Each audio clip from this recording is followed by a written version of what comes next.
is it around 2 billion, ganon, in an armored van, diba? Sabi ni Tino, nakarating din kay Congressman Edgar Erice at iba pang kongresista ang palitan ng mensahe. Ang nagpakita raw ng messages, si Batangas 1st District Representative Leandro Leviste. Isa nga si Congressman Leviste sa sources. Yes. Ipapakita rin niyo po ba sa amin yung text messages? Ako? Apa.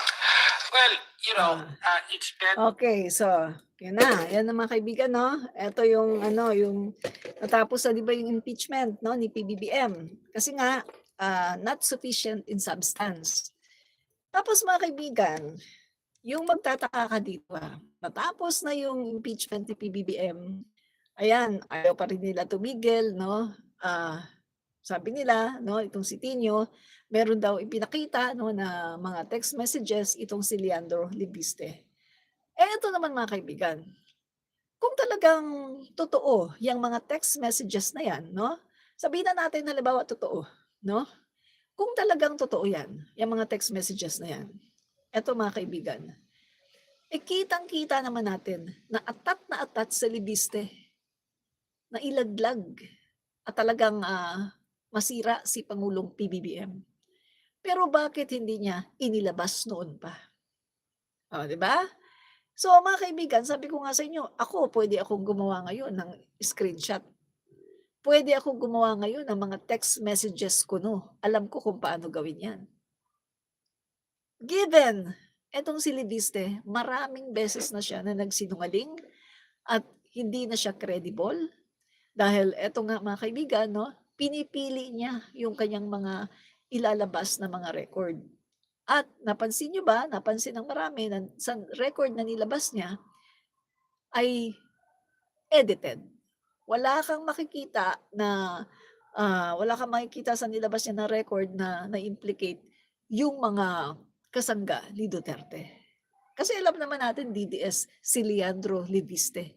Si Leandro Leviste ay pumaldo sa panahon ni Duterte doon sa kanyang solar. Diba? Yung kanyang business na solar. Na later on ay binenta niya 18 billion, dyan siya naging bilyonaryo. Meaning to say mga kaibigan, gagawin ang lahat para sirain si PBBM. At ito guys ito ang presidente po natin. Matalino yan, mautak yan. Tingnan mo guys, ordinaryong tao nga lang no?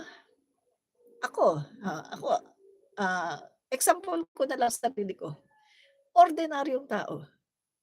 Ikaw ba naman gagawa ka ng kalokohan? Text message ka? Makikipagpalitan ka ng text message?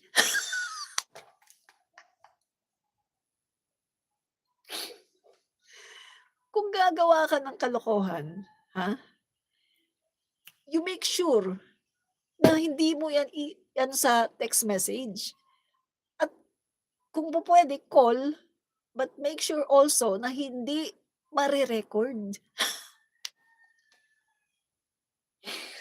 Hindi naman buo ang Pangulo na makikipagpalitan ng text para sa isang bilyon-bilyon na kickbacks. Ay, naku, lukuhin nyo yung mga sarili nyo. Ang tatangan nyo. Diba? Ang tatangan nyo. Dahil sa katangahan nyo, huling-huli kayo yung mga ginagawa nyo ng mga peking ebidensya para sa ating Pangulo. Kita nyo nga anong lumabas nung pinag-usapan sa plenary, no?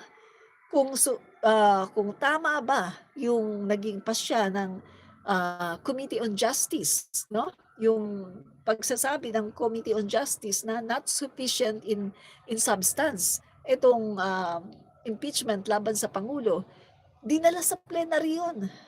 At nakakuha ng hindi lang 1/3. Lampas sa 1/3. 284 na mga kongresista ang bumoto para sabihin na not sufficient in substance. Kung talagang may totoo na mga ebidensya itong Sinatinio, itong Makabayan Black, bakit hindi nila yan inattach doon sa impeachment? Bakit hindi nila yan pinakita doon sa impeachment?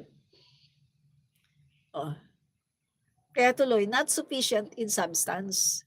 Hello mga kaibigan, walang tanga na tao, kahit ordinaryong tao, walang tanga na tao na ki-kickback ng bilyon-bilyon pagkatapos idadaan sa text.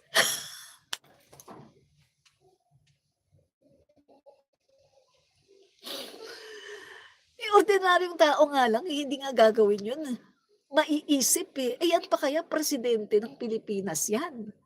At hindi lang naman yan nag-aral kung sa basta-bastang university. Oxford yan. Oxford. Ilang taon yan sa London. Malawak ang experience niyan, ang kalakaran, alam niya yung kalakaran ng kung anong nangyari sa mga politika sa buong mundo.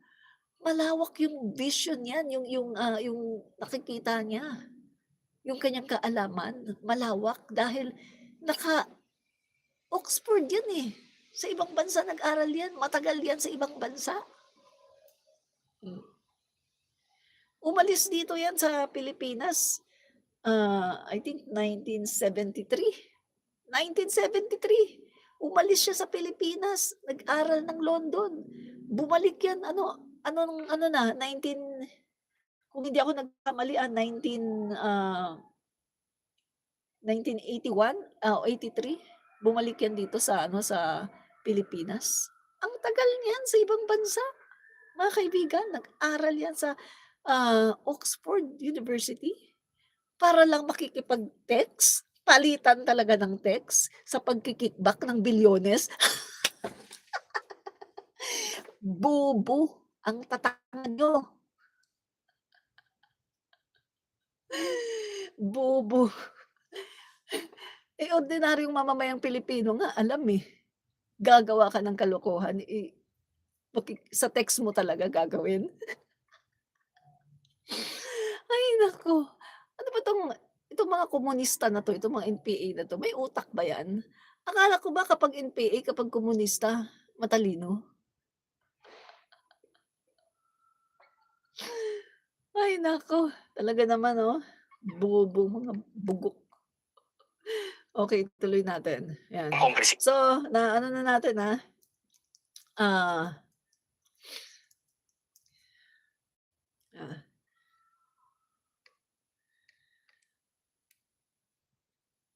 dali sandali, mag-ano lang ako dito, ko-comment lang ako.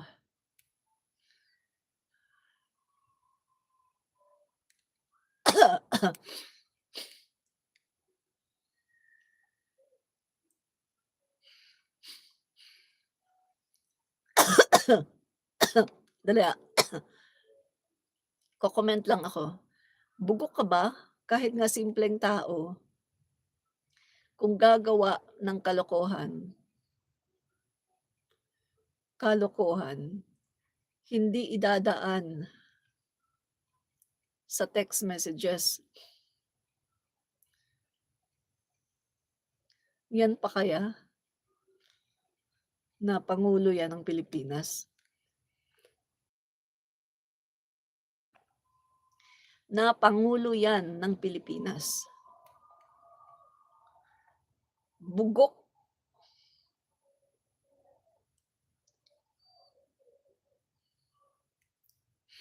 Yan. Okay, nag-comment tayo, sabi ko, bugok ka ba? Kahit nga simpleng tao, kung gagawa ng kalokohan, hindi idadaan sa text messages. Yan pa kaya na Pangulo yan ng Pilipinas? Bugok. Yan. Grabe, ang daming mga bugok, no? Makapag-ano lang talaga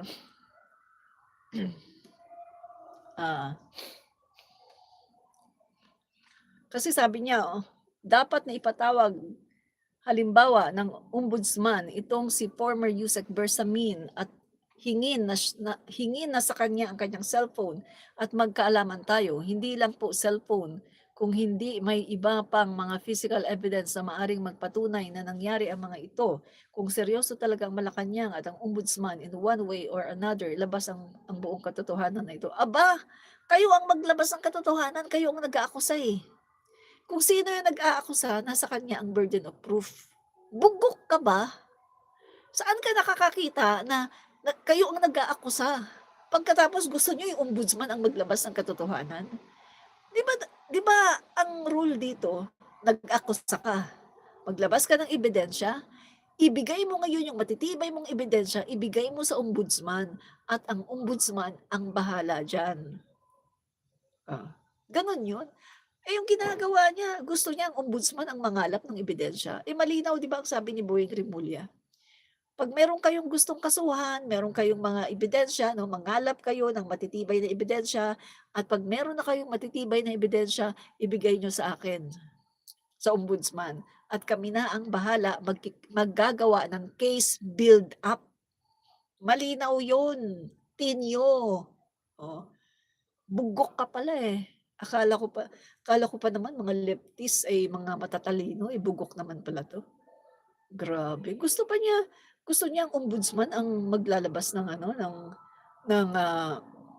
ng katotohanan? Sandali ano, mag-comment lang ulit ako, Bugok ka ba? Ikaw ang maglabas. Ikaw ang maglabas ng ebidensya.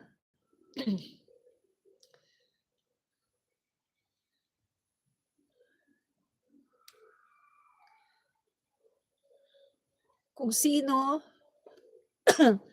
ang nagbibintang, nasa kanya ang burden of proof. Burden of proof.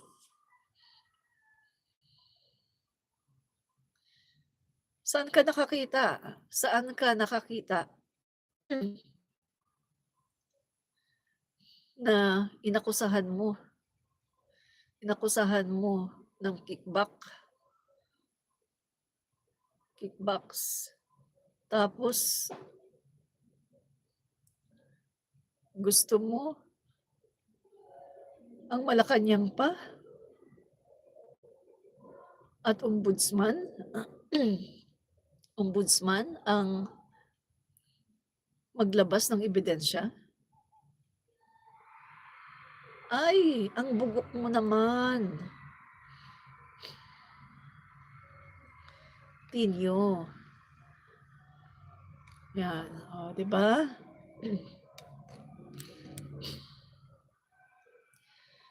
Yan. So, nag-comment tayo guys, bugok, eh. Saan ka nakakita? Nag-aakusa siya pagkatapos gusto niya ang maglabas ng ebidensya, yung inaakusahan niya. Ay naku, ang dami talagang bugok ngayon, makabintang lang talaga sa pangulo natin, Makabintang lang talaga sila mga kaibigan, gagawin nila ang lahat, 'no? Sabi ni, Ani ano, Ani Cris, they believe their poon Dutertes are fooling them. Digong and his children are liars. Tama, liars talaga sila, no? Liars talaga sila. Yan. Yan. So,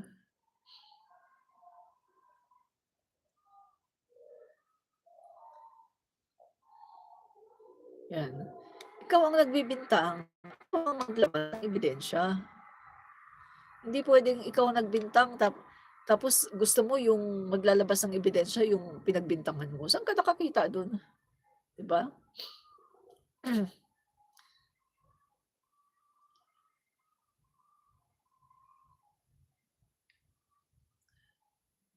Uy, ang ganda nito, mga kaibigan. I-ano natin 'to. Nasaan ang Philippines dito? Uy, bumaba na, Transparency International. Galing, 'no? Kita niyo mga kaibigan, sa panahon ni PBBM, galing, 'no? Balita natin 'to, ibalita natin 'to, maganda 'to, 'yan. ABS-CBN ang nagbalita, hindi na nagulat ang Malacanang sa naging pagbaba ng Pilipinas sa 2025 Corruption Perception Index matapos sa nilang ibunyag ni Pangulong Ferdinand Marcos Jr. ang issue sa korupsyon. So mga kaibigan, bumaba na. no? Bumaba na po. Kung dati sa panahon ni Duterte, aba nasa top tayo. Isa tayo sa pinaka-korap. Pero ngayon sa panahon po ni PBBM, aba bumaba tayo mga kaibigan. Rank 120 na lang tayo out of 180, no? Out of 182 territories, 120 na lang tayo. Samantalang sa panahon ni Duterte, pumapangalawa tayo. See?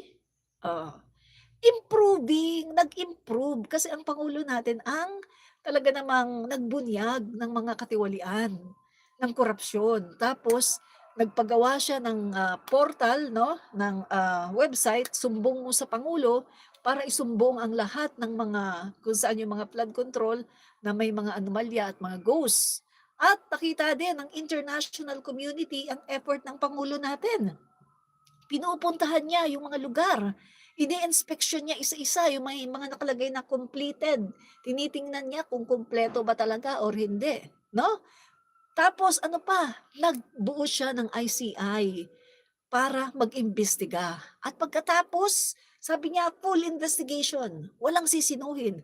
Kamag-anak, kaibigan, sekretary, dahil sa ginawa ng Pangulo, ang daming nalagas sa kanyang kabinete at marami pang malalagas.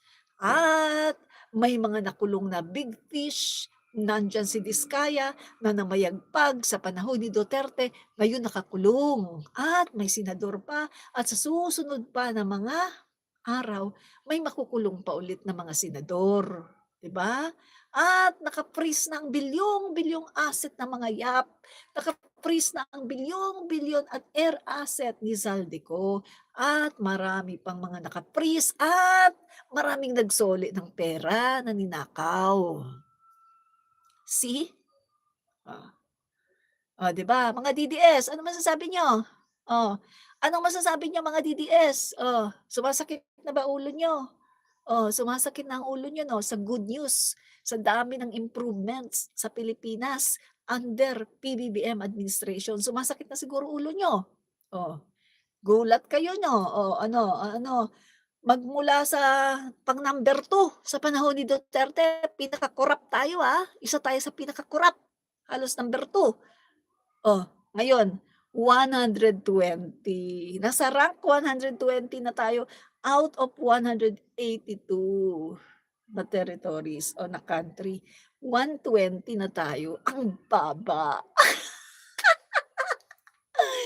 Ay, sino yung mga nandito, mga ano, uy, yung mga, oh, tingnan natin yung mga most corrupt.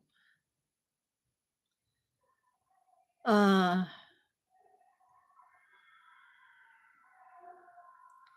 mga most corrupt, South Sudan, Somalia, Venezuela, Yemen, Libya, Eritrea, Sudan, Nicaragua, Syria, North Korea,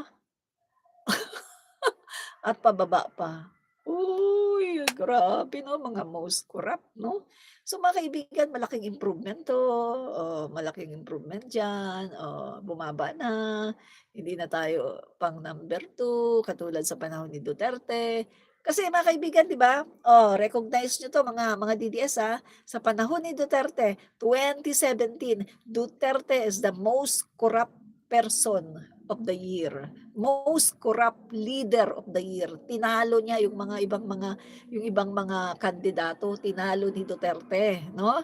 Mga kaibigan, pakita ko sa inyo yung award ni Duterte ha. International award to, the most corrupt. Pakita ko sa inyo ha.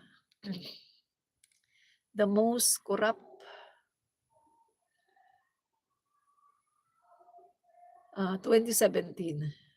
2017. Ayan, ito, papakita ko sa inyo. Yan, Rodrigo Duterte, ito. Yan na. Babasahin ko ha. OCCRP, organization, OCCRP mga kaibigan, no, is a international organization, no? Organized Crime and Corruption Reporting Project. Yan OCCRP. Yan. Ito, OCCRP, Organized Crime and Corruption Reporting Project. Ano ito mga kaibigan international to. Rodrigo Duterte, President of the Philippines. Yan. Siya po the most corrupt. Nanalo po siya the most corrupt 2017. So, sino-sino yung mga tinalo niya? Duterte beat out 2 African strongmen for the title. South African President Jacob Zuma and recently ousted Zimbabwean President Robert Mugabe were runner-up. No? Yan. So the global panel of 9 corruption-fighting journalists, scholars, and activists choose Duterte on the strength of his, yan mga kaibigan yan, pinili daw si Duterte ng global panel of 9 corruption-fighting journalists, scholars, activists, and others, no?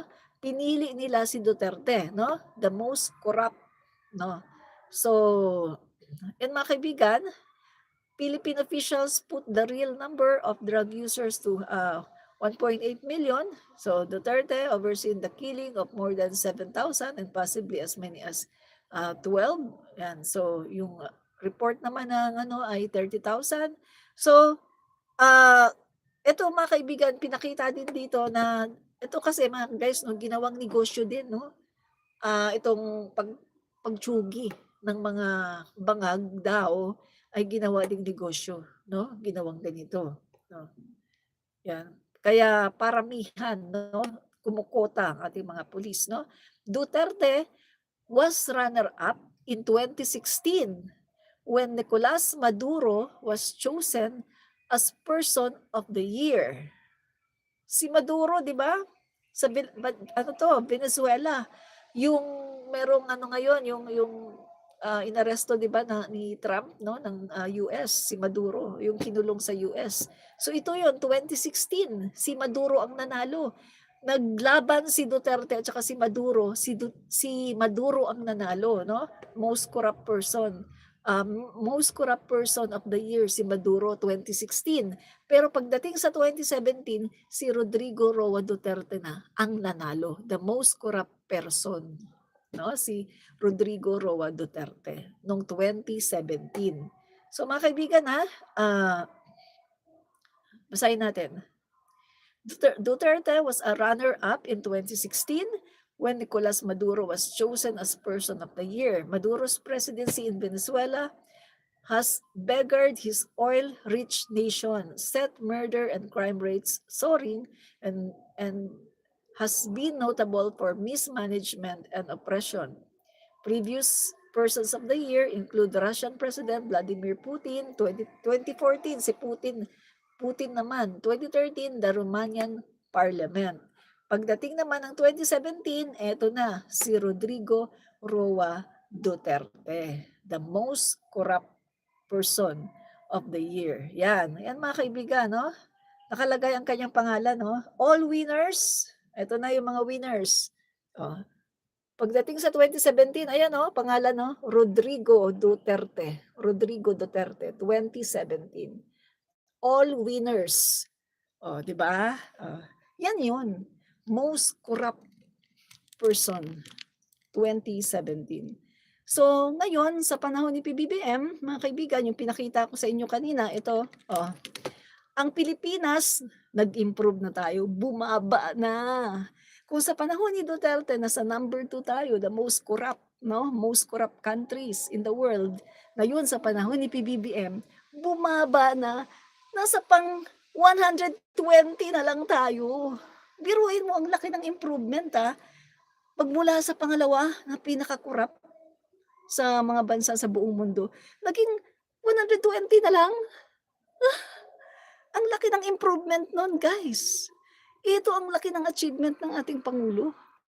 Na ito ang bansa natin ngayon nire-recognize na hindi na tayo corrupt. Least corrupt na tayo. Kumbaga, Pag sinabi mong least corrupt, ito yung mga bansa na hindi mga corrupt. Konting-konti na lang, nasa 120 out of 182, 120 na lang tayo. Samantalang sa panahon ni Duterte, nasa pangalawa tayo. Oh! O ano mga DDS, ano masasabi nyo? Sumasakit na ba ulo nyo? Oh, sumasakit na ba ulo nyo mga DDS dahil sa dami ng ginawa ng ating Pangulo? Oh, sa dami ng ginawang magaganda ng ating Pangulo na nagbunsod sa magaganda na mga magagandang mga nangyari sa ating bansa, no? Na talaga namang nire-recognize ng buong mundo, ay sumasakit ng ulo ng mga DDS. O, di ba? Yan yun. Absolutely right, ma'am. Hello. Maraming salamat, no? Hello din sa'yo, Letitia Gonzalez. Yan. Yan. So, yan mga kaibigan, no? Yan. Lagyan natin. Great job! Great job, PBBM. Yan, magano tayo. Yan, lalong sasakit ang ulo ng mga DDS dito. Yan. Yan. O, di ba? Yung inaakusahan nyo na corrupt.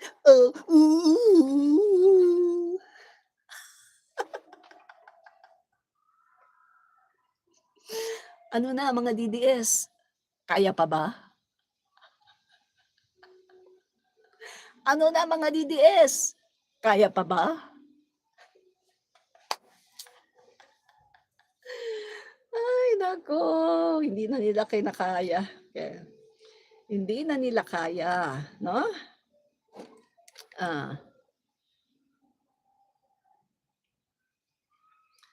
Okay.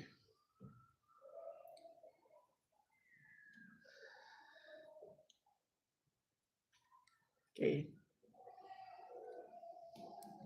So, paano? Ito pa. Ano pa natin?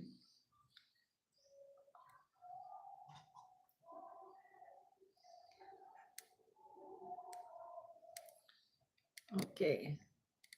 So, ito, ano na natin, no? Mga kaibigan, no?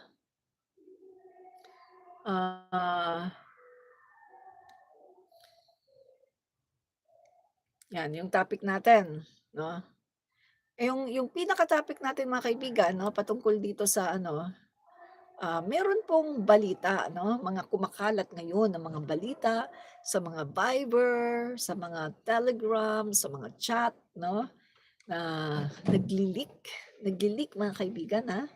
Mga balita na nagli-leak, no? So, ito po mga kaibigan, sinasabi po dito, no, meron pong naglabas nito guys, no, na ito daw di umano 100,000. Take note, makinig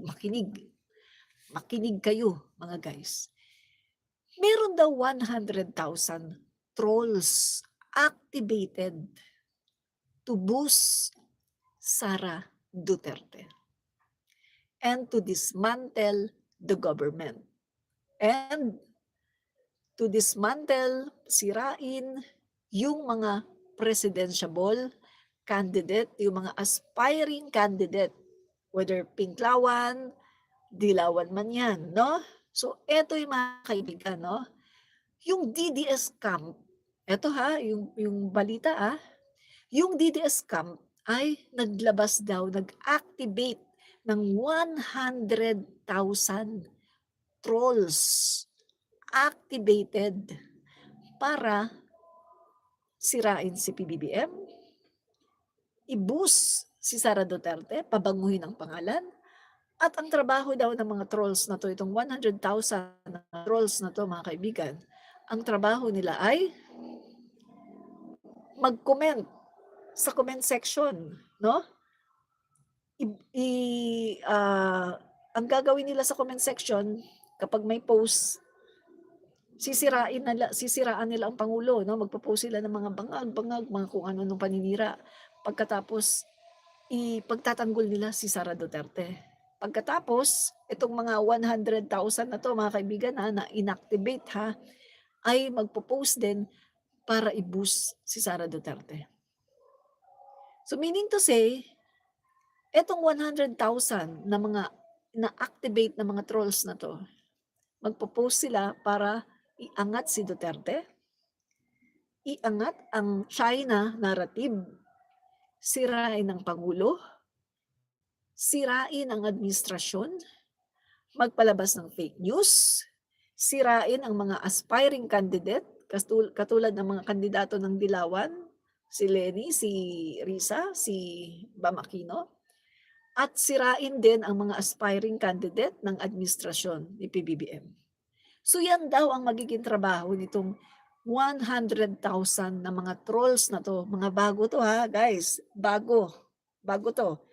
Kung marami silang trolls noon, eto 100,000 ang inactivate daw ngayon. In preparation ito para sa 2028. At i-flood ang social media ng mga pro-Duterte content at mga pro-Duterte comments.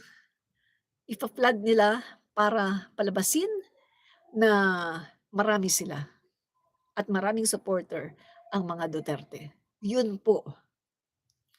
So, naniniwala ako mga kaibigan na itong nag-leak na ito mga kaibigan ay may katotohanan.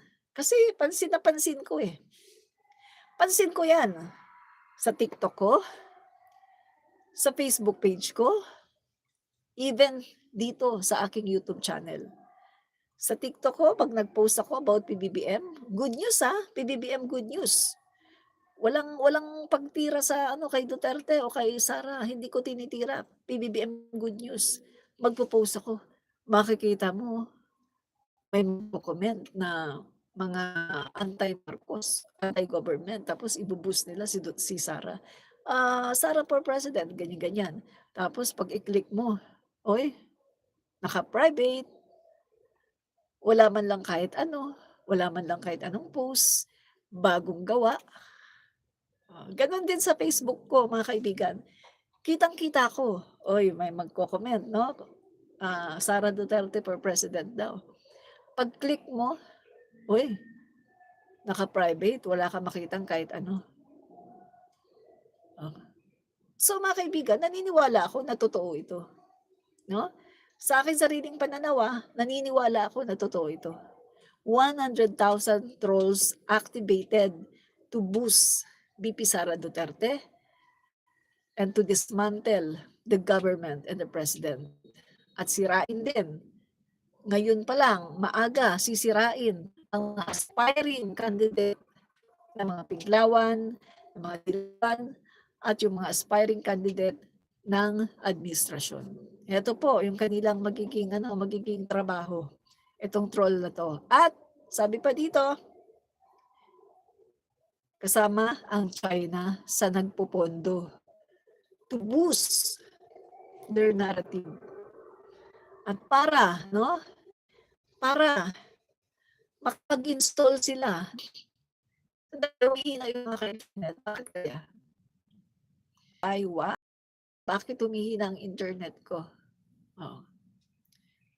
So tuloy tayo Kailangan ng China na ma-install si Sara Duterte sa 2028. Kasi ngayon hirap ang China, guys. Hindi sila makasulong Gusto na nilang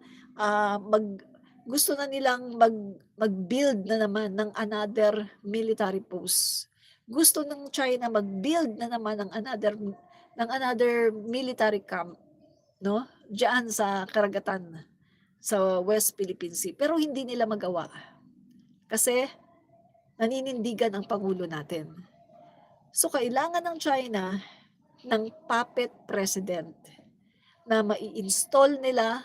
Kailangan manalo yan sa 2028 kasi kapag nanalo yan si Sara Duterte, ayan, tuloy-tuloy na. Wala nang haharang sa China. Wala nang magiging deterrent, wala nang hahadlang sa kanilang plano. Tuloy-tuloy yan ang kanilang pag-aangkin sa West Philippine Sea. At natat sila, guys. Ito mga DDS gamit-gamit ng kahit kaunting utak. Hindi ba kayo nagtataka sa dami-dami ng karagatan, bakit talagang yung West Philippine Sea, bakit yan talaga ang gusto nilang puntiryahin? Bakit talaga ito ang gusto nilang kunin? Bakit atat na atat sila sa West Philippine Sea? Oh, ako nang sasagot sa inyo, ha? Ako nang sasagot sa inyo sa inyo mga DDS, ha, na mga walang alam. Kaya ang China atat na atat sa West Philippine Sea sa dinami-dami ng karagatan, bakit sa West Philippine Sea sila desidido at talaga namang hindi sumusuko na angkinin ang West Philippine Sea? Sa sobrang dami ng karagatan na nakapaligid sa kanila, bakit yung West Philippine Sea ang gustong-gusto nilang kunin? Oh, sagutin ko kayo. Ang West Philippine Sea, 'pag nakuha nila 'yan, makukuha nila more than 11 billion cubic feet, no? More than 11 billion cubic feet of oil, no, na nandiyan. At makukuha din nila yung ating mga natural gas. Eto mga kaibigan, para magkaroon kayo ng konting, kung bakit ano ang China ay desidido na makuha ang WPS. Ganito kasi nangyari, guys. Panahon ni Gloria Macapagal-Arroyo, nagkaroon ng agreement, 'no, itong China at saka Pilipinas. Joint exploration. Nakipag-agreement itong si Gloria Macapagal-Arroyo na kaalyado din ng Duterte. Nakipag-agreement sila sa China na mag-explore. Hinayaan nila na pumasok ang China sa ating exclusive economic zone, sa ating karagatan. Hinayaan nila na pumasok ang China diyan para mag-explore, 'no? I-discover ano bang meron dito sa karagatan natin. Nagkaroon ng joint, 'no, na pag-explore, pagdi-discover kung ano ba ang mga yaman sa ating karagatan. Magmula noon mga kaibigan, nalaman ng China, aba ang yaman pala ng West Philippine Sea. May oil, may natural gas, ang yaman pala sa iba-ibang species ng mga isda, iba-ibang mga yamang dagat, corals and everything. Ang yaman pala nito, grabe pala ang yaman ng West Philippine Sea. Start 'yun mga kaibigan, doon nag-start. Na nung nakita, nadiskubre ng China na sobrang yaman ng West Philippine Sea, ayun na, doon na sila nag-umpisa na maging interesado sa West Philippine Sea, sa karagatan ng Pilipinas. Kaya nga 'di ba pagdating kay Pinoy, mga kaibigan, oh, nag-aano na rin sila noon pagdating kay Pinoy tapos nag-build pa sila, ng artificial island, 'di ba? Kay, Pinoy time, 'no, pero si Pinoy mga kaibigan, masasabi ko medyo mahina din siya na presidente kasi hindi niya napigilan din, yung pagbi-build, 'no, ng China ng artificial island. Kasi sa panahon niya, 'no, doon talaga ano, although sa panahon ni Gloria meron na, 'no, kaunti, pero pagdating nung kay Pinoy talagang makikita mo sa ano, sa satellite, talagang, uy, talagang gumagawa na talaga yung China, 'no, ng, artificial island.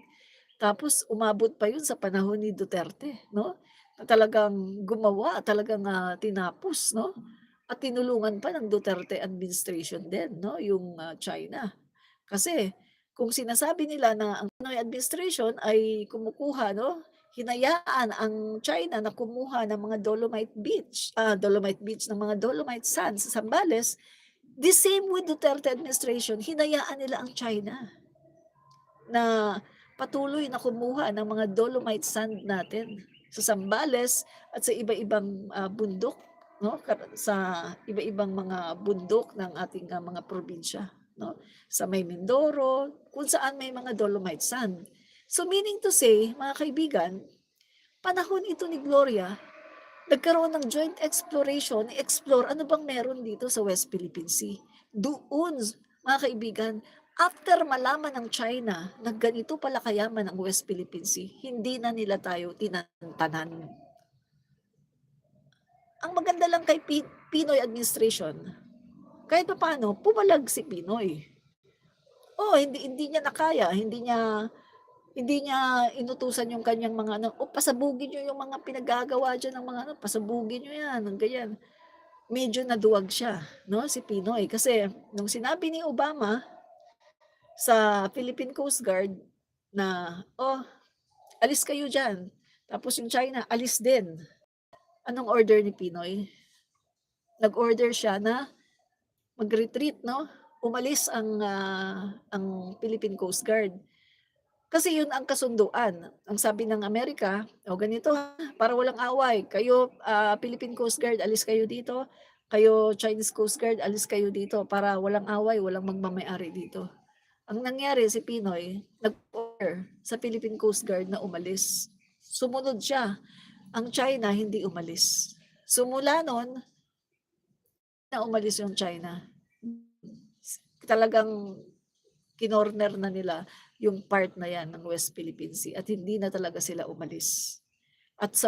Pero ang kagandahan sa panahon ni Pinoy, although hindi siya gano'n ka-strong leader 'no, kasi hindi niya talaga, tuluyan na napaalis yung China, pero ang kagandahan dito nag-file siya 'no nagdemanda siya 'no sa The Hague sa, arbitral ruling. At yun nga nanalo tayo. 2016, July 2016 arbitral ruling, paalis na si Pinoy.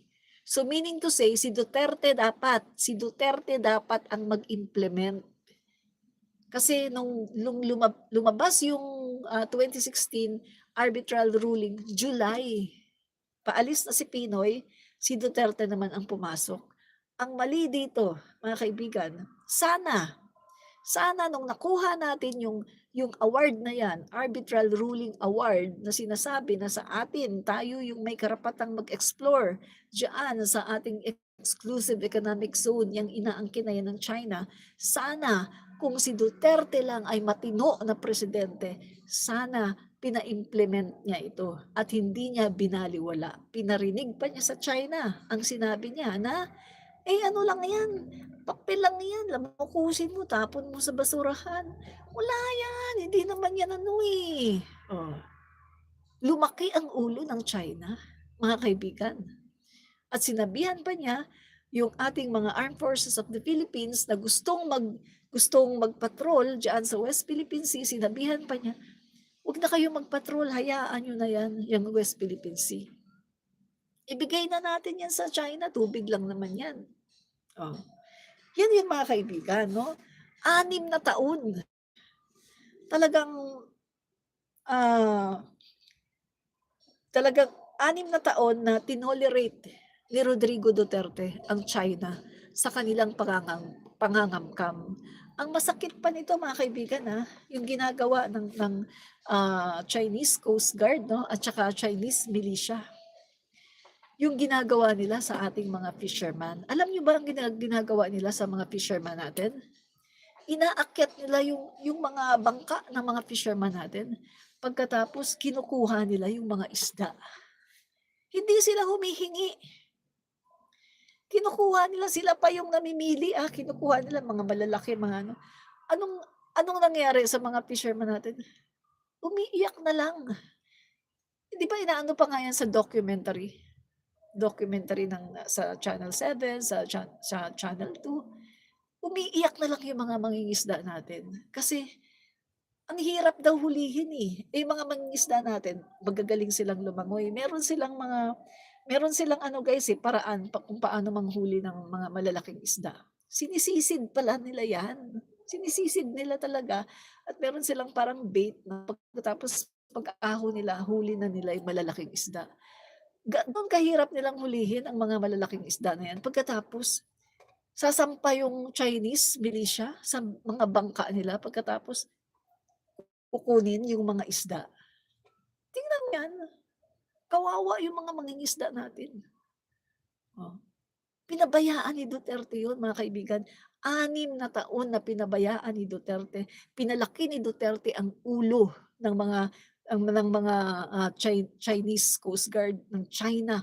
Pinalaki ni Duterte ang ulo ng China para angkinin yung ating mga karagatan, yung ating mga fishes. Gano'n mga kaibigan. At sa panahon din ng Duterte mga kaibigan, ipinagtanggol pa niya ang China. Yung pag-collide ng China sa ating barko, anong sabi ni Duterte? Hindi naman daw sinadya yun, aksidente lang naman daw yun. Ang linaw-linaw mga kaibigan, yung pagbangga ng China sa ating barko, ang linaw. Pero pinagtanggol pa ni Duterte, aksidente lang daw yun. At sa panahon din ni Duterte, wino-water cannon na tayo. Tingnan mo nakikipag-friendship na siya noon sa China, pero nambubuli pa rin, friendship na siya noon. Oh, nung pumunta siya sa China, anong sabi niya kay Xi Jinping? Hayaan mo na kaming mangisda sa West Philippine Sea. Hayaan mo na kaming mangisda doon kasi marami mga kababayan namin, mga mangingisda, mga mahihirap lang, ganyan-ganyan. Nagmakaawa kay Xi Jinping. Biruin mo mga kaibigan, parang bahay mo. Bahay mo 'yan. Tapos may kapitbahay ka pumapasok doon sa bahay mo. Tapos magmamakaawa ka pa na, "Ah, ano, ah, puwede bang makitulog muna ako dito sa bahay ko, Kasi, wala akong matulugan, makikitulog muna ako sa bahay ko." Parang gano'n po ang nangyari sa panahon ni Duterte. Literal mga kaibigan, sa teritoryo natin, sa karagatan natin, sa soberenya natin, si Duterte ay nakikiusap sa China na hayaan ang ating mga mangingisda na mag-fish kasi yun lang daw ang kabuhayan, mahirap lang kaming bansa. My God! Pumunta siya sa China, nag-represent siya ng 110 million Filipino, lulugo-lugo, lulugo-lugo, walang kaya. Mahirap lang kaming bansa, hindi namin kaya. My God! Nakakahiya, nakakadiri. Ganyan mga kaibigan si Duterte. Nagre-represent siya sa bansa, sa 110 million Pilipino. 110 pa lang tayo nun, 110 million Filipinos. Ganyan niya tayo ni-represent, isang mahinang bansa, isang bansa na duwag, at isang bansa na walang kakayanan. Ganyan niya tayo ni-represent. Na kung titingnan mo mga kaibigan, kung titingnan mo, kaya tayo nandito pa rin dahil sa ating mga bayani na sobrang tapang. Kung sa tingin niyo kung ang ating mga bayani ay duwag, sa tingin niyo may Pilipinas pa ba? Sa tingin niyo may Pilipino pa ba? Sa tingin niyo nag-i-exist pa rin ba tayo kung duwag ang ating mga bayani?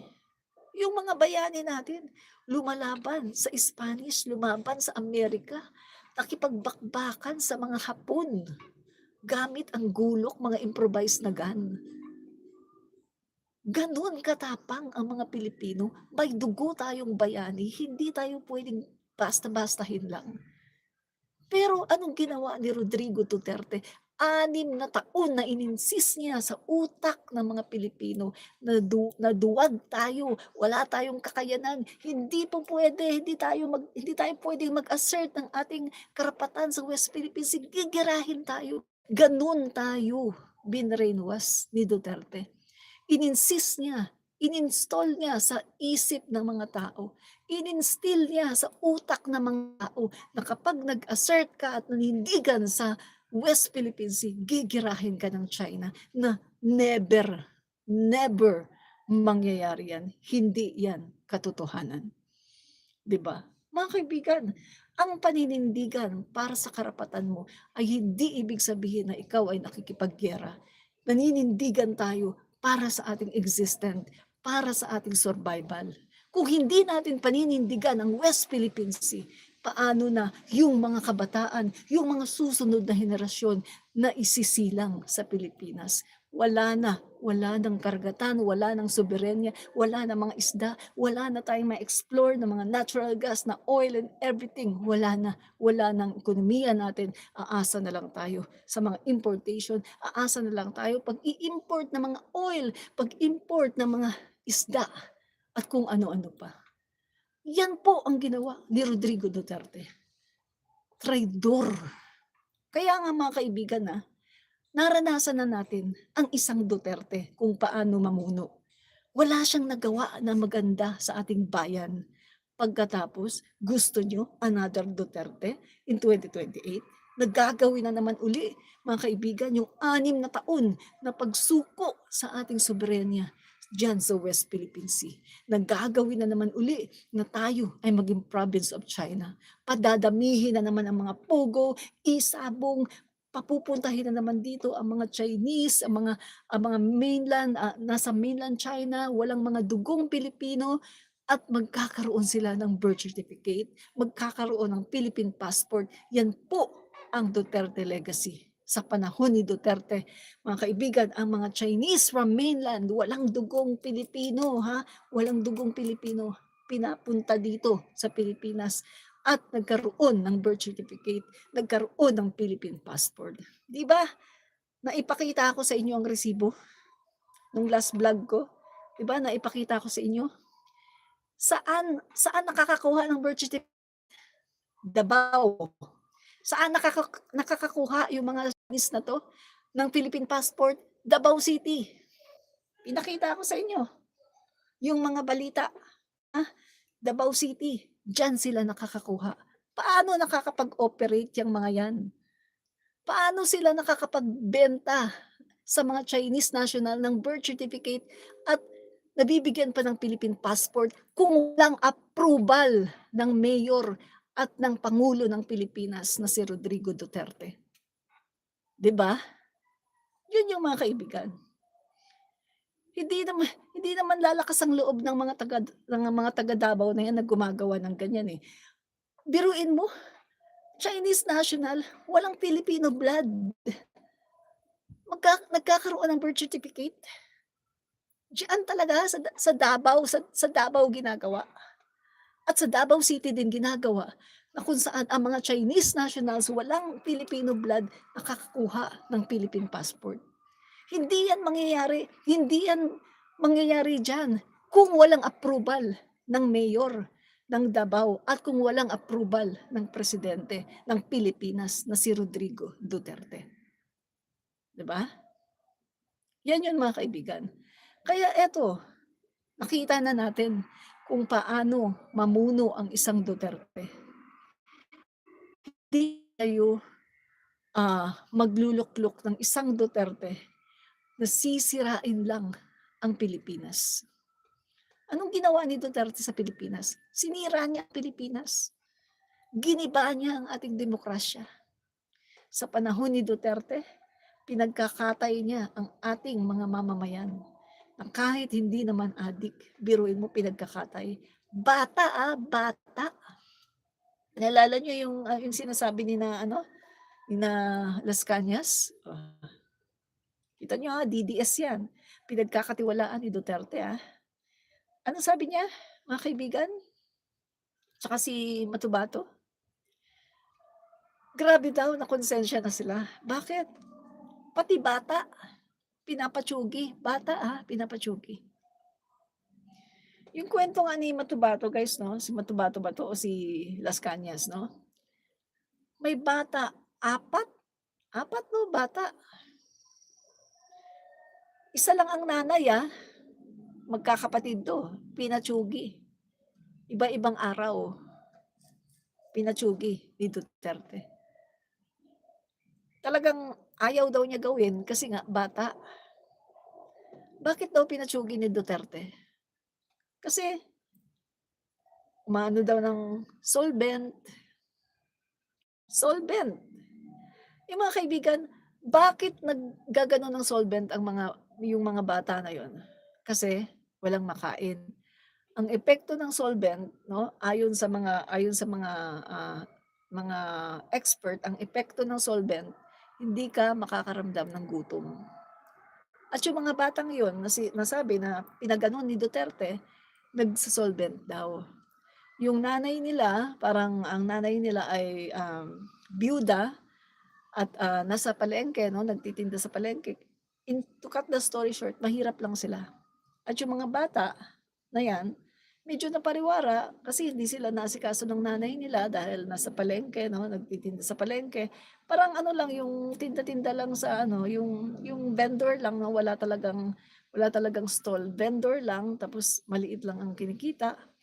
So yung anak niya na 4, gaganon daw, solvent, solvent ha, para hindi makaramdam ng gutom. Yun ang ano ng solvent, eh, epekto, hindi ka makakaramdam ng gutom. Ngayon pinagganon ni Duterte. Bakit? Bakit niya pinagganon? Kasi daw makalat, makalat daw, 'no? Kalat daw tingnan. Tingnan mo 'yan, yung mga bata na puwede mo namang ilagay sa rehab, pakainin mo dun para hindi na mag-solvent. Siyempre kapag ni-rehab mo yon at binigyan mo ng pagkain, hindi na yan magso-solvent. Kasi kaya naman nag-solvent yung mga bata dahil sa gutom, para hindi sila makaramdam ng gutom. So kung ikaw kung tatay ka talaga ng Pilipinas, kung mahal mo talaga ang mga Pilipino, yung mga bata na yun, meron pang malaking pag-asa yun. Baka someday maging presidente pa ng Pilipinas yun. Baka someday maging vice president pa yun. Pero pinakatay niya. Kasi daw, kalat daw yun eh. Kalat daw yun sa Davao City. O, tingnan mo yan, oh. Wala siyang pagmamahal sa mga Pilipino. Kahit bata. Kahit bata, ah. Ito, totoo ito ang sinasabi ko. Testimony ito ni Las Cañas. Kasama ito sa testimony ni Las Cañas. Ganon kahayop si Duterte. At kung hindi ba naman siya hayop, mga kaibigan, ito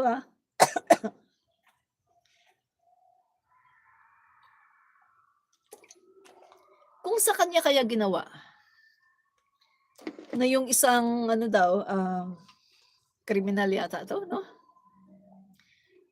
Dinala 'no, sinama nila sa helicopter. Pagdating sa taas, inihulog. Oh, ayon din yan sa testimony ni Las Cañas. Kung ikaw kaya yung ihulog, tingnan mo yan. Dapat kasi mga kaibigan, dapat ang tao, iisipin mo eh. Ito ba kapag ginawa ba ito sa akin, magugustuhan ko ba? Dapat inisip ni Duterte yun eh. Kayo mga DDS na nandito, magugustuhan niyo ba yon? Yung kayo ang ihulog, magmula sa helicopter, ihulog kayo, magugustuhan niyo ba yon? Magugustuhan niyo rin ba na ipakain kayo sa crocodile? Kasi 'di ba sa Davao may crocodile farm? At ang kwento ni Matubato, doon daw inuhulog daw nila doon yung kanilang mga yung hindi pa natsuchugi hindi pa nila natsuchugi gano'n. Inihuhulog nila sa crocodile farm para doon na siya pagpiyestahan ng mga crocodile. Demonic 'di ba 'yan? Demonic act 'yan. Sinong gagawa niyan? Mga bangag. Mga tunay na bangag. Grabe mga kaibigan ang ginawa ni Duterte sa bayan natin. Pinatay niya ang demokrasya. Ginawa niyang barbaro at kriminal yung ating mga kapulisan. Grabe ang ginawa ni Rodrigo Duterte sa bansa natin. Kaya ngayon, pinagbabayaran na niya ang lahat ng kanyang ginagawa.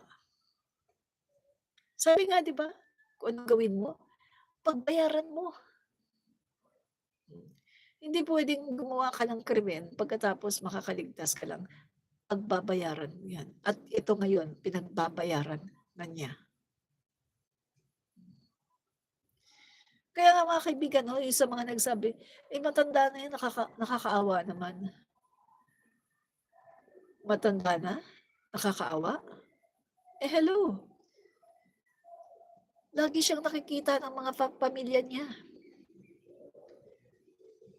Buhay siya. Hindi siya patay. Nakikita siya ng mga pamilya niya, nakakausap niya, nayayakap niya anytime. Pero yung 30,000 na pinatsugi niya, nakakausap pa ba ng pamilya niya? nayayakap pa ba ng pamilya niya yung 30,000 na pinatsugi niya? Sino ngayon ang kawawa? Kaya yung mga nagsasabi na kawawa si Digong, hindi kawawa si Digong. Ang nangyayari ngayon ay pinagdudusahan niya yung mga krimen na ginawa niya, the crime against humanity. Si Digong ay nagdudusa ngayon sa lahat ng krimen na kanyang ginawa. Kahit makulong si Digong, maibabalik pa niya ang 30,000 na namatay? May mga pamilya yun, may mga anak, asawa, kaibigan, kamag-anak. Mga buhay yan na sinabi ng Diyos sa Biblia. Huwag kang papatay, pero pinatay niya. Sino lang ang pwedeng bumawi ng buhay natin? Diyos. Diyos ba si Duterte? O mga DDS? Diyos ba ang tatay niyong karton para pumatay siya ng tao? Diyos lang ang pwedeng kumitil or bumawi ng buhay ng isang tao. Walang sino man ang pwedeng bumawi ng buhay, kundi ang Diyos.